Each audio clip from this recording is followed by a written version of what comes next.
Ang pinagkaiba kasi talaga, Honda is Honda. Hindi porket kamukha niya yung motor, parehas na sila ng quality and performance. So bakit ka pa bibili ng copy kung ito namang orig and legit is available na for much affordable price? Naimbitahan pala tayo ulit ng Honda Philippines para sa bagong colorway at mas pinamurang Honda Click 160. Pagkatapos nitong maiksing seminar, itetest ride mismo natin to dito sa Honda Safety Driving Center. Okay mga sir, natapos na yung seminar sa loob. Bali, nagkaroon lang ng mga short introduction about dun sa mga bago nilang nirelease na Honda Click 160. Ang pinakabago dito is yung design and decals ng motor. And also, ang pinakamagandang pagbabago dito is yung price. Binawasan nila yung price from 122,900 to 116,900 pesos. So hindi nila binawasan yung features, nandun pa rin. Mas pinaganda nila yung decals ng Honda Click 160.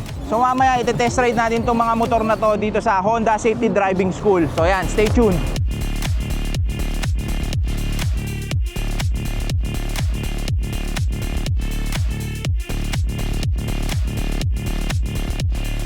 Tayo naman ang magte-test ride ng pinakabagong Click 160 na mga colorway.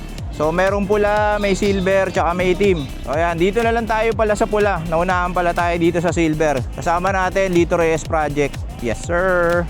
Ito yung black, tapos ito naman yung red. Ayan. Ito, bali gear up lang muna, syempre safety muna bago ang lahat. Ito yung testingin natin, itong kulay red.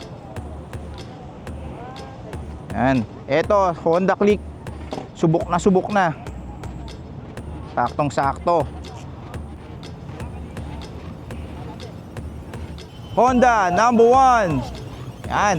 Bali, sundan natin yung Marshall. Honda Click 160. Sobrang daming na nitong kamuka. Pero, ito lang ang istorya mga sir, no? Para sa akin lang to, no? Hindi naman porket kamuka is parehas na ng quality and performance. So, ang ginawa ng Honda dito, I think, binaba nila yung presyo to 116,900. So, bakit ka pa bibili ng kamuka? Kung yung orig naman, konti lang idadagdag mo, naka-Honda ka na. Honda is Honda mga sir. Iba pa rin talaga pagka Japanese bike and also reputable yung brand. So, pride of ownership, meron ka dito sa Honda syempre. At siguradong maaasahan mo to kahit saan. Kasi kahit saan naman may parts to, no? Yun. Hindi naman sa sinasabi ko na yung mga ibang motorcycle, lalo na yung mga Chinese, walang parts. May mga parts din naman yun. Pero, usually nga kung mapapansin nyo, yung mga parts na mga China bikes, yung mga ginagamit nilang mga aftermarket, pinapalitan nila ng Honda, no? So ito yung mga isang example ng ginagaya na motor kasi nga dahil maganda. So kung gusto mo ng 160cc and wala kang budget para sa PCX, para sa ADV, dito ka na sa Honda Click 160. 160cc, 4 valves mga sir. So ito, subok na. So sa sobrang traffic ngayon, sa mahal ng gasolina, nasa 44 kilometers per liter ang milyahe nito. So napakatipid mga sir. Imagine, naka 160cc ka, tapos ganun katipid yung motor mo. 40 kilometers per liter, sulit na sulit ka na doon. Bukod pa ron, napaka-forma nitong motor na to kasi pares sporty yung gulong harap likod. And merong gulay board. Hindi lahat nagugustuhan yung itsura ng may gulay board. Pero when it comes to utility, there will be a time na kailanganin mo talaga ng gulay board, no? Lalo na kunyari wala kang box o kaya marami kang bitbit. Upgrade sa upgrade, marami ka ng available na pang-upgrade dito like mags. Yung mga iba nagpapa-convert pa ng disc brake. Tapos syempre sa pipe lalo pang bibilis to. So madaling maneuver. Ang kinaganda pala dito sa Honda Safety Driving Center, meron silang sariling track para mapag-aralan mo yung motor. Pwede ka rin mag-enroll dito kung gusto mo mag-aral ng drive ng 4 wheels, big bike, tsaka scooter. Dito ka rin sa kanila mag-enroll. Visit nyo lang yung page nila para at least malaman nyo kung ano yung requirements nyo para mabigyan nila kayo ng lesson. Confident na confident tong Honda Click kasi napakaganda kasi ng size nito. Hindi siya masyadong maliit, saktong-sakto lang yung tangkad nitong motor na to. Nagkaroon din ako ng Honda Click 125cc, yung pinakaunang labas ng Honda Click. Wala naman akong reklamo doon hanggang sa nabenta ko na. Siguro ang pinaka-comment ko lang dito, ano, pinaka-feedback ko lang talaga is ABS. Sana lagyan na lang ng ABS to sa mga susunod na model. Pero mukhang doon na papunta eh. Doon na papunta tong model na to, ABS, disc brake likod.